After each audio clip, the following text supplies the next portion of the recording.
10 o'clock sharp, so I guess I'll go ahead and get started. I want to thank everybody for joining us this morning.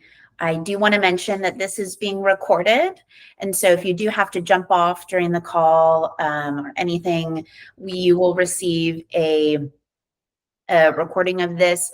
I have also put together a large, like a 3-4 page PDF outlining all of the different things that we're going to be talking about today. So you'll also receive that after this meeting. So don't feel bad about jumping off during the call. It looks like we've got a few more people coming in.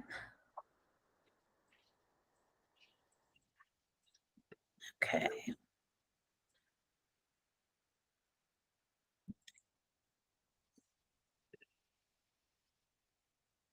Cool. I'll go ahead and I'll get started. So again, this is being recorded just so everyone knows and is aware. My name is Adrienne Leosa. Good morning. Happy Monday. I am the managing partner of Treaty Oak Properties. Treaty Oak is a full-service residential property management company in Austin, Texas. We've got about 350 doors, and the purpose of this meeting is to really help you guys. I realized about 24 months ago that we were getting an increasingly large uptick in inquiries regarding conversion from homestead to rental properties. And that is what we sort of lovingly call accidental landlords, right? So between us and this phone call and this video call, we'll call them accidental landlords. But what it really is homestead to rental property conversion. And there is a lot of layers to this onion. And I think that my team, and by the way, joining us, my team, we've got Stephanie Gallegos and also Alyssa Conway. If you guys have done any work with us or had us host a meeting, you might have met these ladies, but they're here to join us and help sort of facilitate the chat, things like that today. So anyway, the uptick in accidental landlord strategy, conversations, urgency and needs have really presented themselves over the last 24 months. And so our team has, I think, pretty expertly navigated this, and it's equated into a lot of phone calls, emails, and really just a lot of conversations with your clients about what next steps are, what makes sense for people, what doesn't make sense. And so I do a lot of expectation setting. And so we say that the homestead to rental conversion stems from failed sales. That's not always the case. And even if it is the case, I want to be really clear that this entire scenario, should it be a result of a property not selling right now, doesn't mean that anyone is doing anything wrong. It's our job to understand the market conditions, and then continue to give our clients really great feedback as they navigate what works best for them. And so that is the purpose of this webinar. Typically, what we'll do is we will get a lot of client phone calls or agent phone calls, and they'll say, hey, we just want to put a renter in right now. What should we do? And so it does beg the question, how reasonable is it to say, let's just throw a renter in? And it's difficult to navigate. And so what I'll do is I'll tell people about Treaty Oak and the services that we provide. And then I'll say, let's jump on a video call. I will jump on the video call with a client and I'll say to them, how are you? Tell me what your plans are. Tell me about yourself. Tell me about your investment strategy and your investment goals. And what the client will say back is they'll usually, they'll say one of like three things. They'll start kind of laughing and they'll say, oh no, what do you mean investment strategy? We don't have one of those. Or they'll say, well, I'm going to put a renter in. My monthly costs are $3,000. I need to be making $3,500 a month. They'll give me some sort of scenario, and it'll sort of guide me through the next steps and direction in that conversation.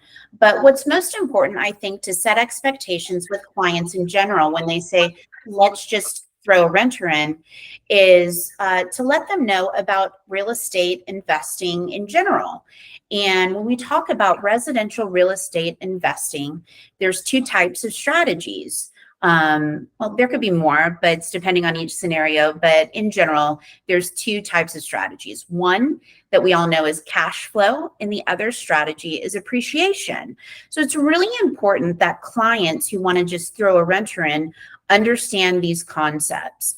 And it's one of the first things that I go through. Cash flow, as we all know, is making money on a monthly or annual basis once all of your operating costs for that property have been met. Right? So we've paid our mortgage, we paid our taxes, we've paid insurance, we've paid the property manager, we've, paid for any sort of maintenance or repairs that come along. And then we're making money. And the cash flow scenario in Austin in 2024 is moderately non-existent, right? It's very difficult to find a cash flow strategy right now. That's not just, by the way, for homestead to rental property owners. That's people who are entering in as true investors in the Austin real estate market right now. It also is situational, depends on, your type of purchase for the property, right? Perhaps you're a cash investor, things like that. But for those clients who come to us saying, I purchased my property, 2 to 3 years ago, and what's happened is a major life event is taking place. I've moved across the country, etc. Then I say, okay, great. We talk about cash flow, and they usually kind of laugh and they understand on their own already, like, no, we're not going to be able to cover this, or hey, we just did an incredible refi a year or two ago. And so I think we're going to be able to cover it. But we talk about cash flow neutral and cash flow negative. These are the things that I want to make sure that homestead conversions understand these concepts, okay? And the reality is a lot of people are barely cash flow neutral and most often cash flow negative. So that is one investment strategy, cash flow. The other residential investments, real estate investment strategy that we talk about is appreciation. And this is a strategy that most of the homestead to rental conversion owners are buying into and understanding, and what they agreed to when they decided to purchase the property in Austin, a few years ago. Appreciation is the continual increase or decrease of your property's value over time, right? And so what I talk about is appreciation in the Austin market. We track that on a large spread. It's usually 10 years. The average homeowner in Austin holds on to their property for about 8 years, right? So appreciation on the scale goes up and down a little bit, but it has been tracking upward for the most part in Austin metro area for the last 10 years. And so I tell clients who are considering this conversion, I say, you get your property taxes each year, and is the property tax value going up or going down? Recently, they said it's gone down a little bit, but it usually goes up. And so I say, right, because your property is increasing in value. And we realize the return on investment of appreciation at the sale of the property, right? And so it's not going to be tracked on a monthly cash flow basis for most, won't be tracked on an annual cash flow basis for most. It'll be tracked on appreciation. And so once the client understands what their investment strategy is, they'll either decide, check yes, I want to continue in the conversation, or check no. It's kind of like one of those books that you read and it's like, which one is your answer? And we'll follow it to the end, right? Or like a flow chart. So anyway, we talk about appreciation and cash flow strategy.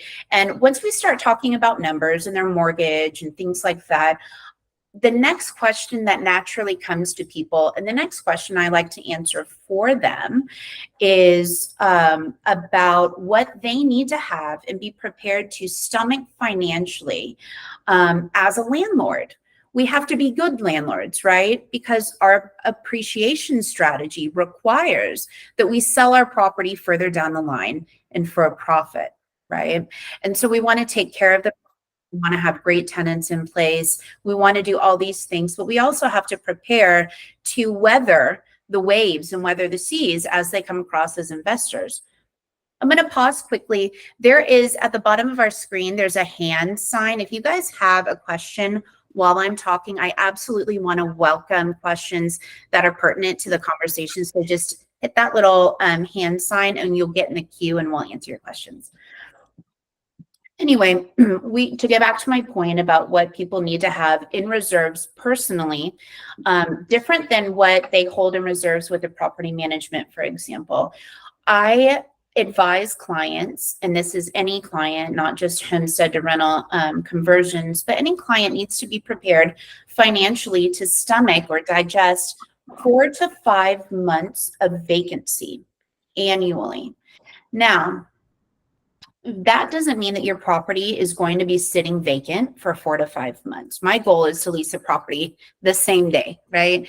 The goal for investment and long-term hold strategy is to eliminate vacancies. So when I say 4 to 5 months of vacancy, what I mean is they need to be able to cover their mortgage and all operating costs for the property for 4 to 5 months at any given time. This is the appropriate amount of money that I think someone should have in reserves in order to not live in a panicked state of making your mortgage payment and be able to fluidly have a tenant in place and have a passive investment property.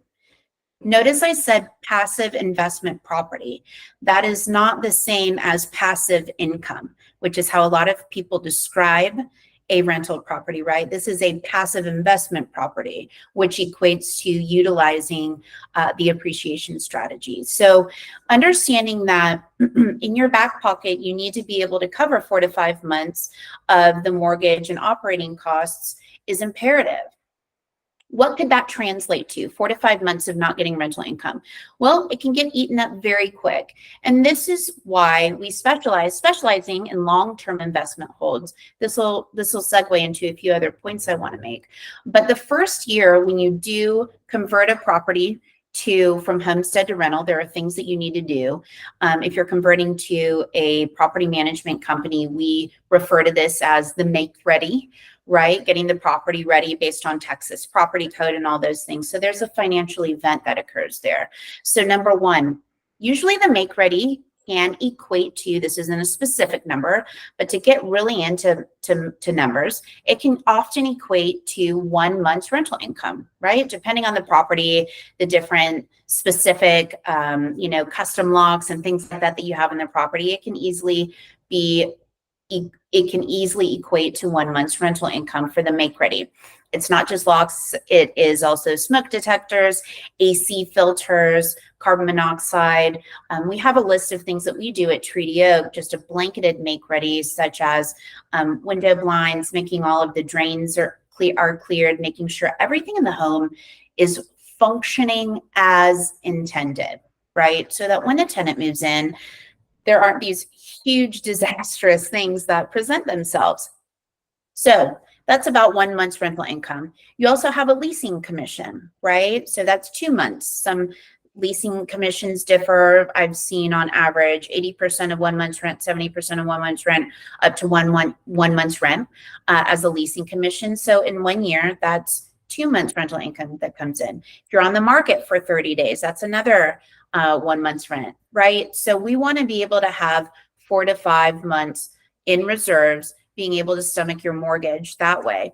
Now, once you get a tenant in place and everything is coasting along, you may experience 1, 2, 3 years without any sort of vacancy, without any major repairs. It just depends. Not every rental works that way, right? But that can be the actual scenario that occurs, which is great. But 4 to 5 months in reserves on your own end is what I think is ideal for anyone.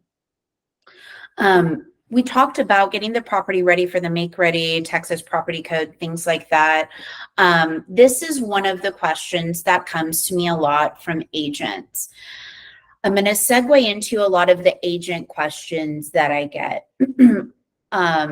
A lot of the agent questions are, my client wants to know, we've got French doors. What do we need to do back there? My client wants to know if they have to spend money on this, X, Y, and Z. So a lot of client questions about what it is that they need to do to get their property ready for a renter. On my website, I do have a whole outline of this already. I don't want to get into it because we have so much information to go through today. But I did want to mention that that is there and available for you guys. I will link to my website after this. Again, I'll send the whole recording and I'll send the PDF. But the Texas property code questions come up a lot. So it's really important that clients understand that they do need to adhere to the Texas property code.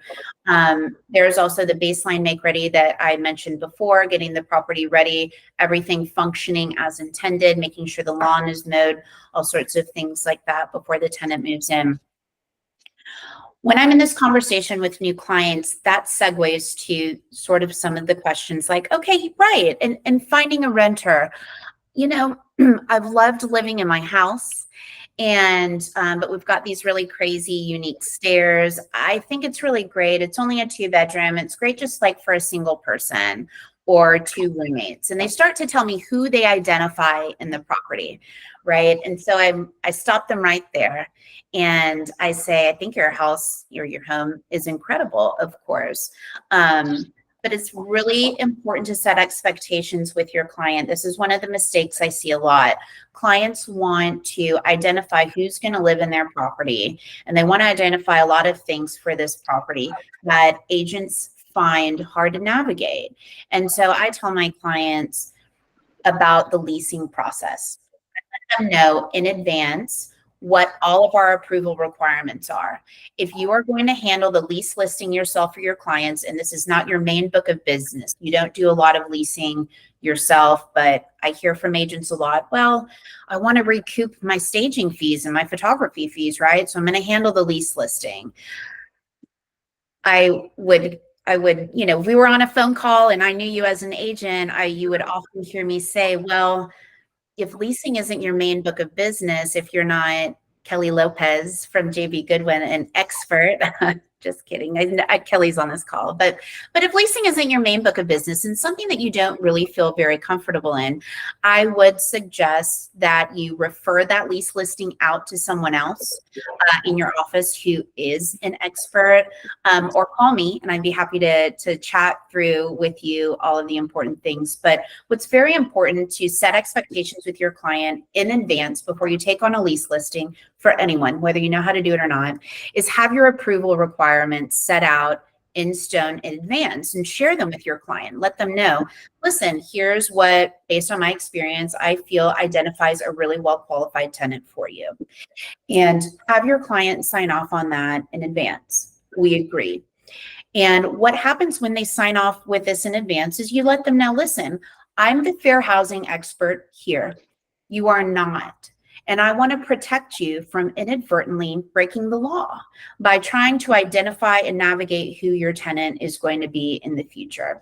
When we agree upon these approval requirements, and they may have questions about the approval requirements and your experience with those, but set their expectations that as applications come in, you're going to review them. And based on the approval requirements that you've set forward here, you will let them know once someone who has applied has met these approval requirements.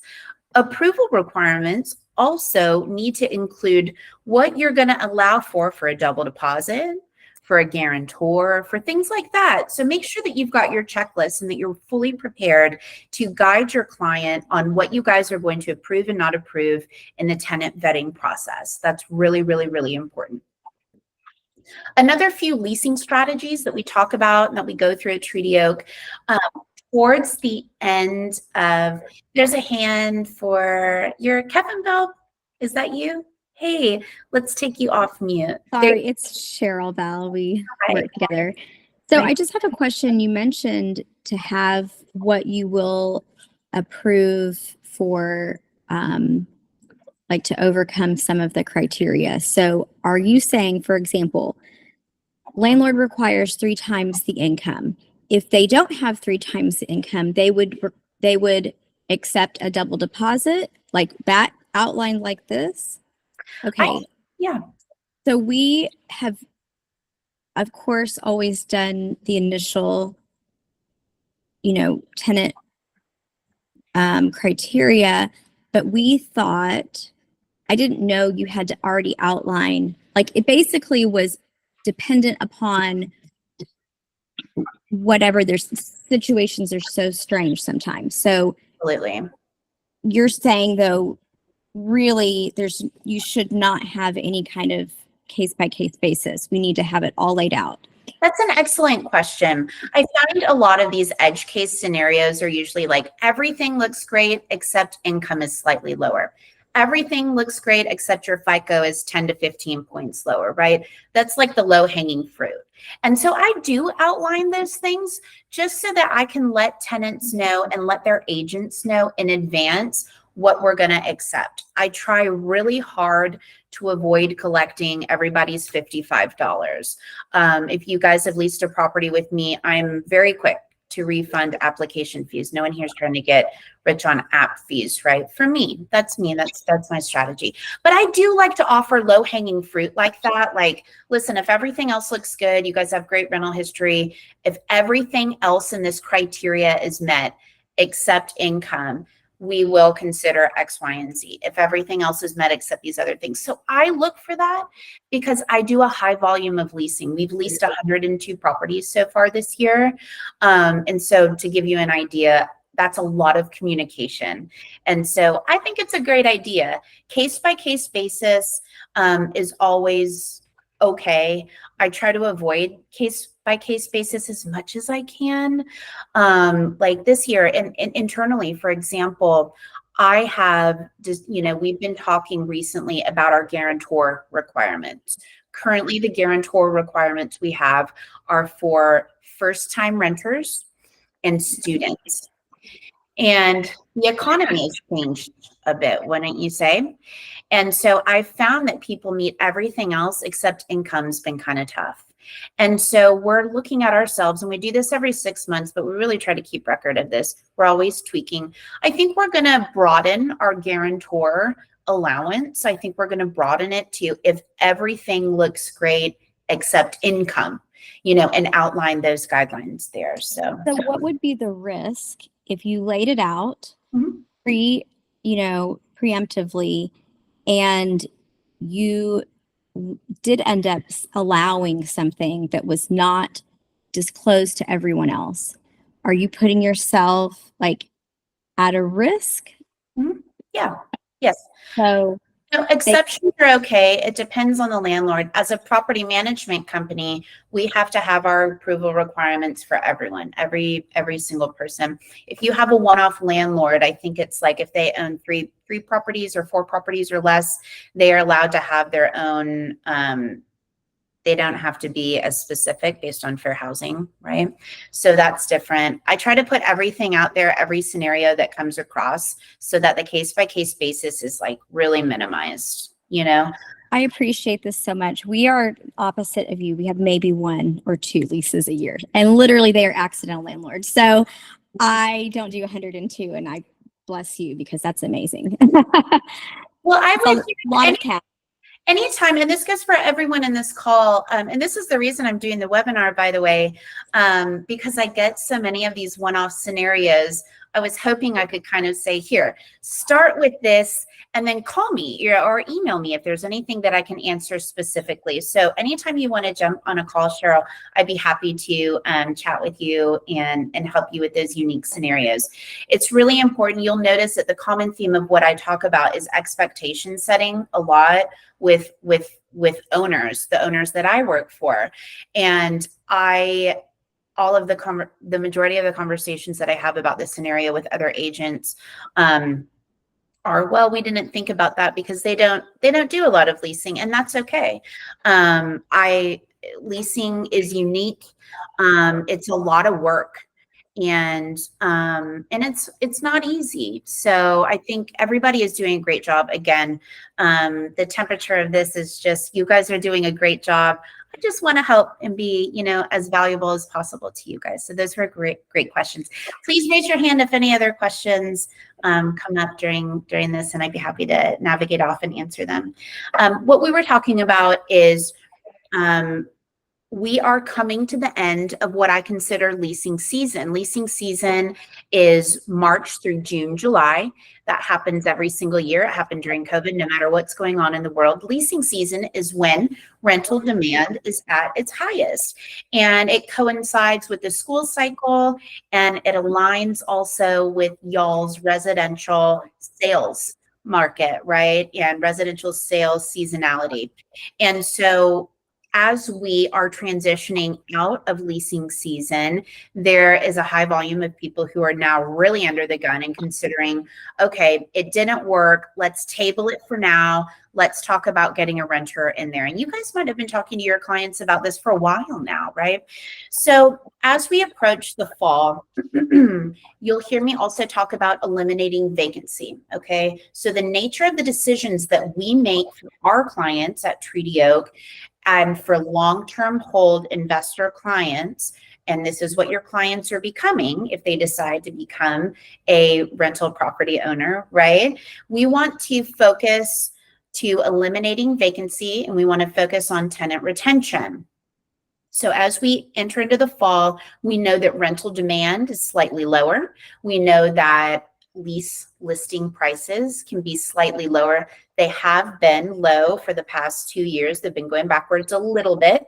The great thing about residential investing and about leasing is that our numbers are not quite as volatile as sales numbers, right? And so when we say that rental rates have gone backwards a little bit, it's, 4% here and there, 3%. We had a big jump earlier this year, but we know that seasonally, rental demand is going to be much lower, and it's going to be harder to achieve any sort of premium pricing. We should just really navigate away from that. And that's why I top load the conversation with clients who are considering this. Let's look at the numbers first. Here's what we can get for your property, maybe for lease. And so that's usually how we segue into the fall leasing strategy. As we go into the fall, we always want to expire leases during leasing season, right? You want to eliminate vacancy and experience vacancy when rental demand is at its highest. And so that being said, we also don't want to expose ourselves to the make ready process that we just talked about, to the leasing commission that we just talked about, and any other vacancy holding periods in less than 12 months. So specifically for this year, and anytime you go into the fall, you want your leases to expire, and we'll use 2024 as an example. Any lease signing now will expire in the spring or summer of 2026. Otherwise, you are exposing your clients to the potential of 2 make readies in a 12-month spread, 2 leasing commissions in a 12-month spread. It's very volatile. The first few months of onboarding or creating or converting your home into a rental property, those are financial events, right? And we're also probably pretty stressed because our property didn't sell. And so we want the tenant to come in. We want to work through those kinks in the first month, anything that they identify the property that we might not have found during the make ready. And then we just want to put it on cruise control. The client has already moved out of the state, or they've moved wherever, and we just want to let it ride for a little bit, right? And so we are not going to expire leases for us in the spring of 2025. Now, this is a defining, we're at a Y, we're at a crossroads here, right? For your clients. If your clients are considering a property manager, or they're considering self-managing, this is the crossroads where we're at. Oftentimes, and I coach a lot of people at this time in the year, if you are just wanting to get through to spring of 2025 and relist them, you should strongly coach your clients on considering to self-manage during that time. Okay, I have this conversation a lot, and it can be it's not a lot of work, but getting a property onboarded, doing the make ready, doing the leasing, finding the tenant, filling up your reserves with a property manager, that doesn't feel so great. There's not a lot of money coming in. In fact, there's no money coming in. The money's going out. And so it should be a consideration for your clients to consider self-managing just to get them through the slow season and ready to relist again. You also want to, especially if you're considering only offering an 8-month lease or a 9-month lease. Those are all scenarios where your client should truly consider self-managing, and or whether or not that is a reality for them, that makes sense for them, right? If they onboarded with a property management company, it's not just us, it's most, it takes time to onboard, the financial events occur, and then by the time we turn right around, they get a couple ACHs in their bank account, and then here we are in the spring, we're going to try to relist it again. And so their experience isn't that great. That's not what I consider to be a long-term hold investor client. Long-term hold is, at least 2 years or longer, but I typically define a long-term hold investor 5 to 10 years. So I know all of these things, it can sound like I'm not promoting Treaty Oak or any property management company. And I'm not. What we're doing here is we're just figuring out what's best for your client. So again, I want to make sure that everyone understands my strategy, which is an important for any long-term hold investor client, for anyone considering doing this. Vacancy is going to be the highest operating cost for them.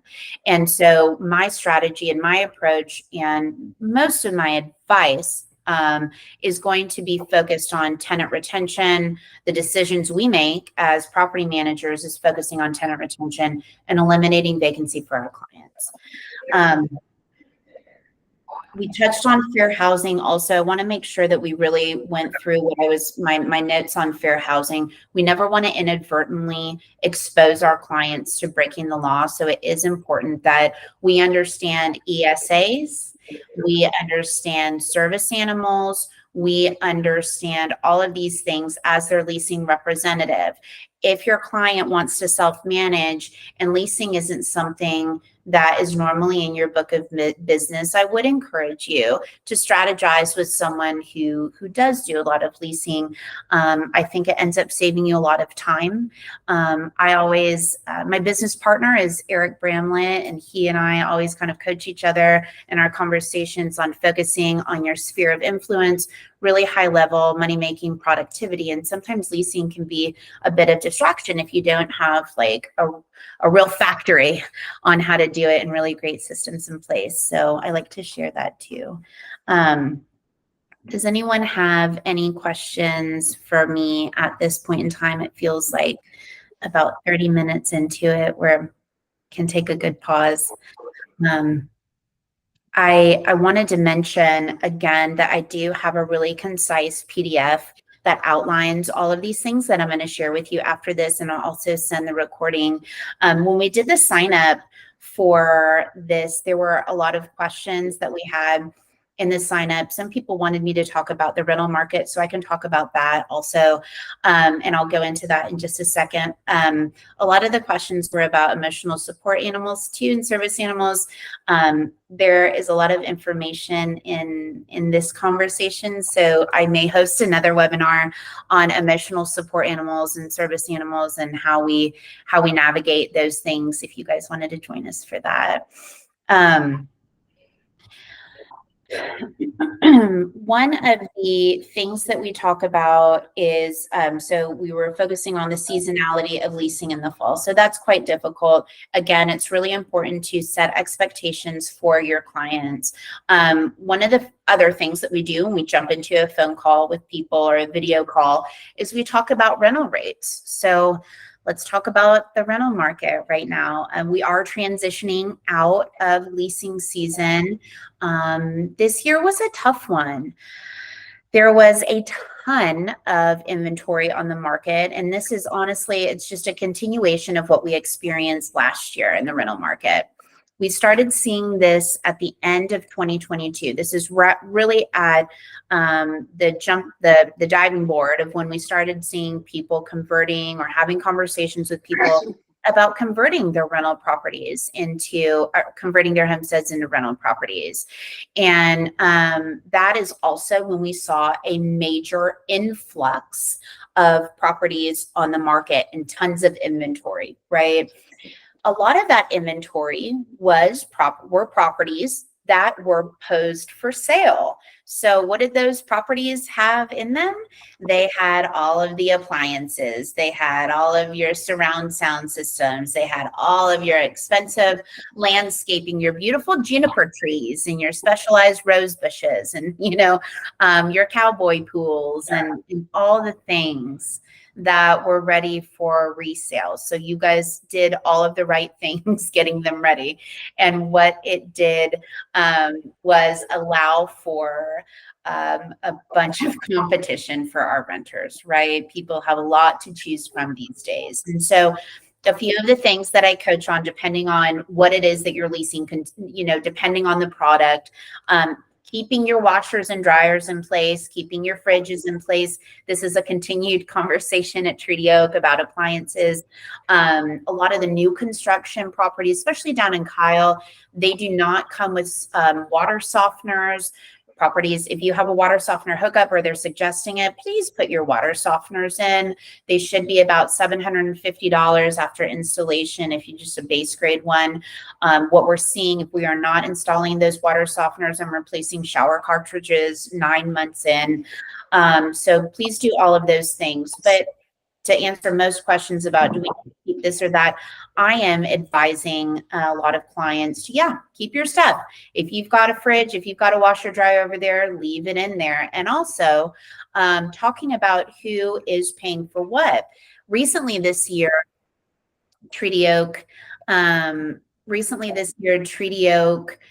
decided to take on properties that had pools in place.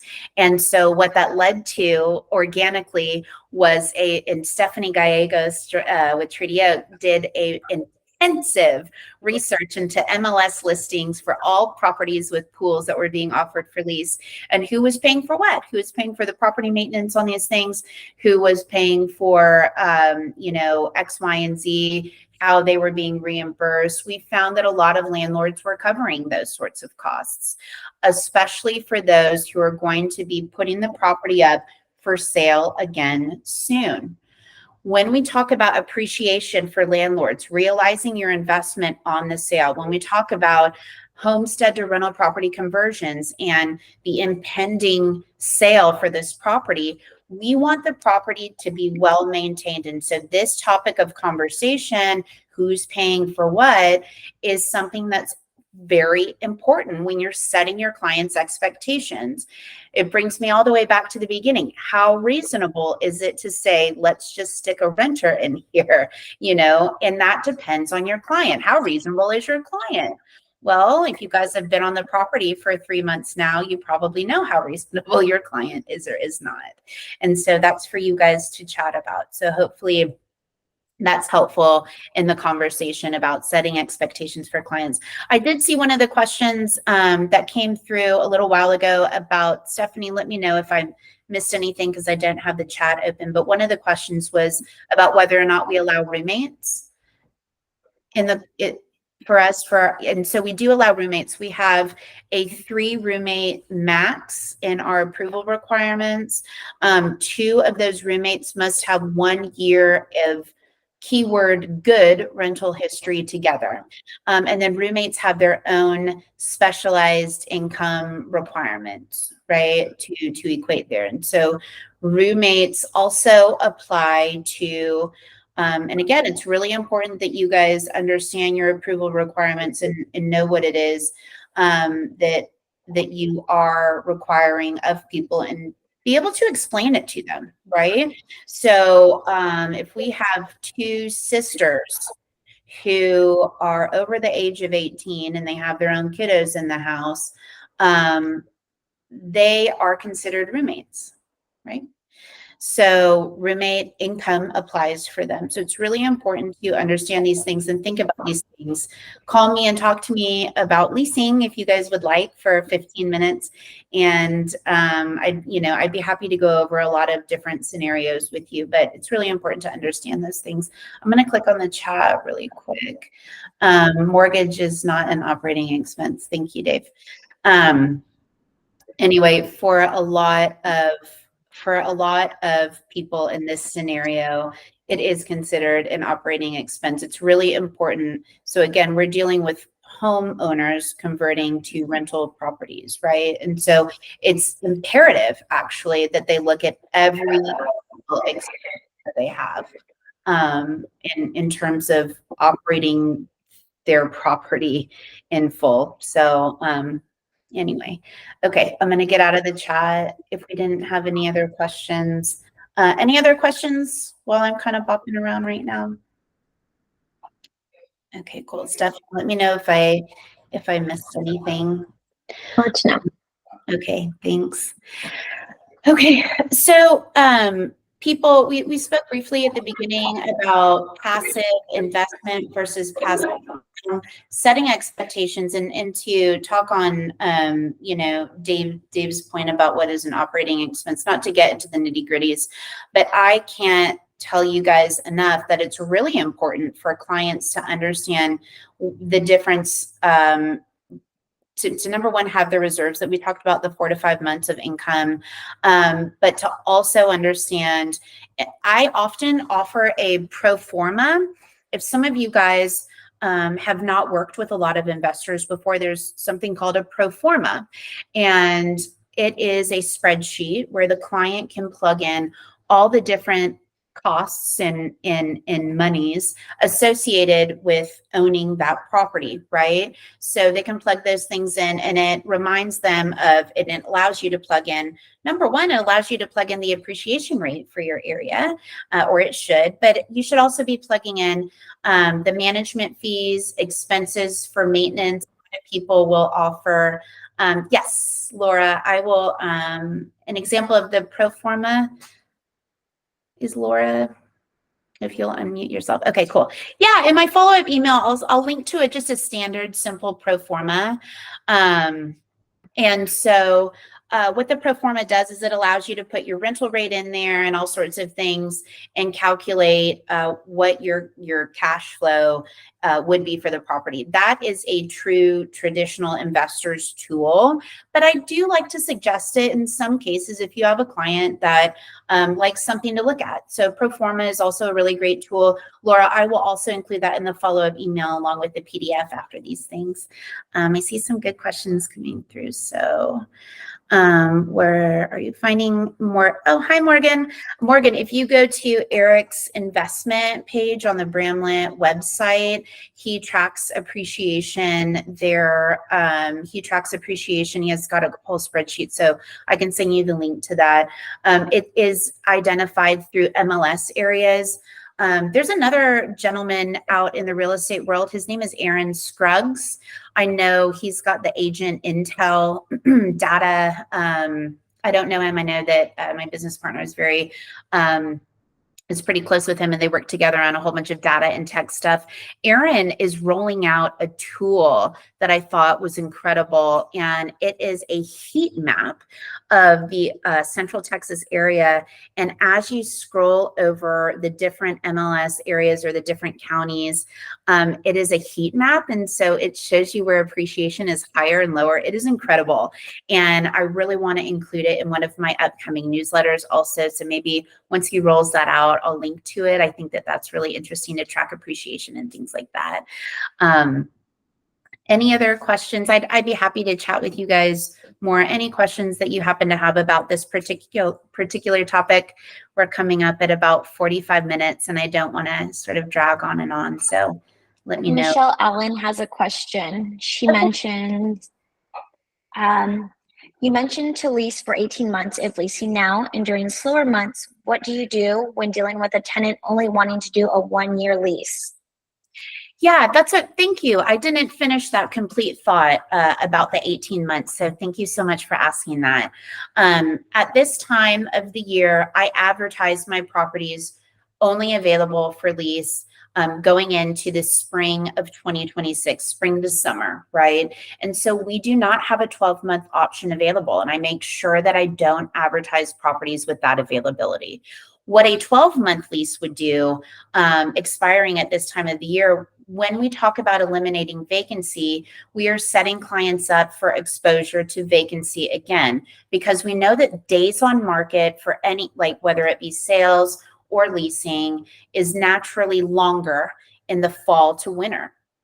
And so I don't advertise my properties as being available for 12 months at this time of the year. We do not expire leases really outside of July at Treaty Oak. So it's situational for your client, but if they are going to be a long-term hold investor and they're not going to be, selling the property, it's not going back on the market at any sort of strategic time, then you want to naturally just expire your leases during the spring to the summer. Again, if you guys are strategizing, and this is when I touched on perhaps it might be a better fit for them to self-manage into the spring. What I mean by that is if you guys are setting yourself up strategically to expire the lease or go back on the market or whatever, then you can certainly do those things. But in general, investor forward thought would be to always expire in the spring to summer. So thanks for reminding me to follow up on that question. That was a good one. Anything else? I know that leasing is difficult, and I just want to reiterate the PDF that I'm going to share with you guys. It's 4 pages long, 3 pages, 4 pages long. It summarizes all of these things.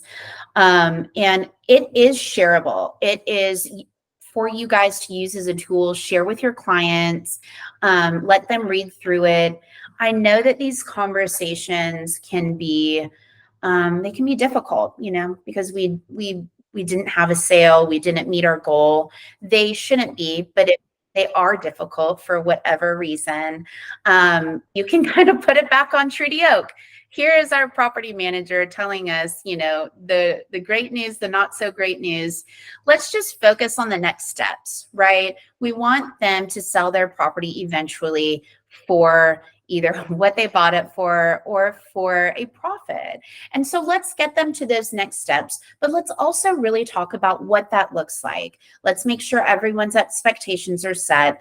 Let's not just sort of frantically try to get a renter in there and then ask all of these really important questions later or have a really terrible experience. Let's make sure that this is the experience that they want. Let me tell you about all of the pros, all of the cons that can come up. If you have a client that decides they want to do self-management, and this is not something that they've ever done before, one of the things that I recommend, number one, obviously adhere to the Texas property code when you're preparing the property for rent. But in addition to doing that, encourage your clients to have inspections at the property. If it, every 6 months, if they're going to self-manage for themselves, oh, I can do this. It's, 2023 construction, property's great. Tenants are awesome. Everything's cool. I've got a brother-in-law in town that can do, repairs. If they're going to do that, I still encourage you to advise them to have mid-annual inspections every 6 months. One of the approaches that I hate surprises, right? I really, really dislike surprises. And I never like to give my clients surprises either. We deal with 600 to 700 tenants on a, hourly, daily basis. And so the owner side of things, I like to have a ton of control over. And so we do inspections of these properties midway through. And what do we do on the inspections? What's the goal? The goal for the inspection is to ensure that if there are any lease violations, we are issuing the lease violation to the tenant.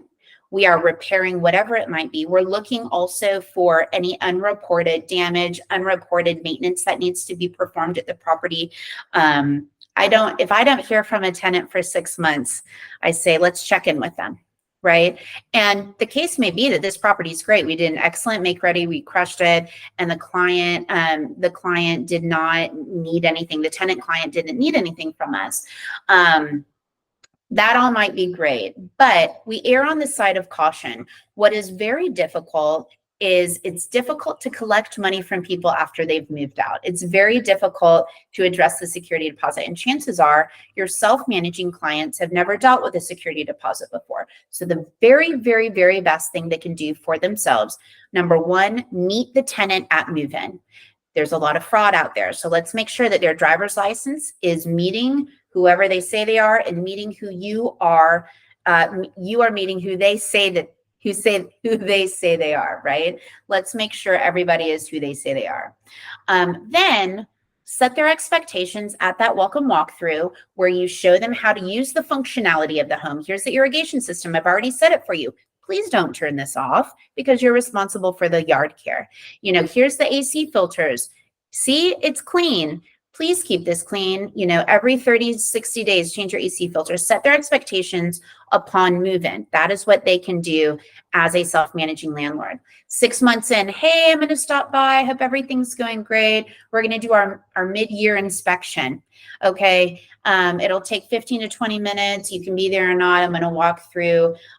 We do these at Treaty Oak starting at the beginning of October, and we try to wrap them up by Christmas. And what we do there is we, number one, make sure that the property is ready for winter weather.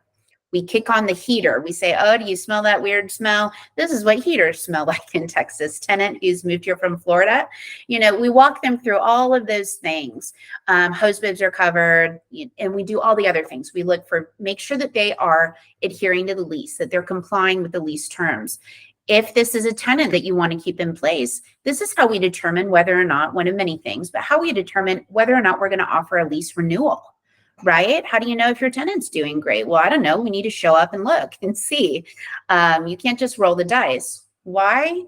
Because we are investing in real estate. We want to realize our investment based on appreciation. We want to make a profit on the sale. So we need to make sure that we aren't stuck with this crazy outcome on the move out so that you don't have to, as a self-managing landlord who's never done this before, deal with security deposit and discrepancies. And what do we do at the end, right? So that's a whole, I could probably do a whole other call on security deposits and things like that, which is the good one stuff. We can put that on the list of how we security deposit dispositions. There were a couple questions I want to make sure that I get to them. So thanks, Andrea. Oh, Andrea, hi. Okay, do you encourage, Cecilia, thank you. That's a great question. Do you encourage homeowners to utilize or purchase the home warranty for repairs? So if we are handling management as a property management company, no, we actually have a rule that we do not collaborate or work with home warranty companies. So that is completely different. The reason why we have that in place is because home warranty companies, in my experience, number one, they add another layer of communication into the mix. It's a third person that we need to communicate with. We have 24/7 maintenance coordination. I have vendors that I pay via ACH on a weekly basis that receive a lot of invoices and a lot of work orders for Treaty Oak, right? Most management companies have this relationship. They expedite responses, and they know that there is a tenant, owner, property manager, client relationship in the mix. They are not driving up anxieties. They're not miscommunicating with tenants. They know who's paying the bills. They know who's calling the shots. And so I value those relationships a lot. When you have a home warranty in place, they don't know who's who. It's someone that's going out there, and chances are they will increase anxieties or communicate something with your tenant that might not be useful in this scenario. And so in addition to the delays that are caused with the, mass communication with them, it's not something that I do. If your client is self-managing, that might be one of their best options. And so it just depends on what their strategy is. So that's a great question. If you feel free to email me, or we can jump on a call and talk about that a little bit more.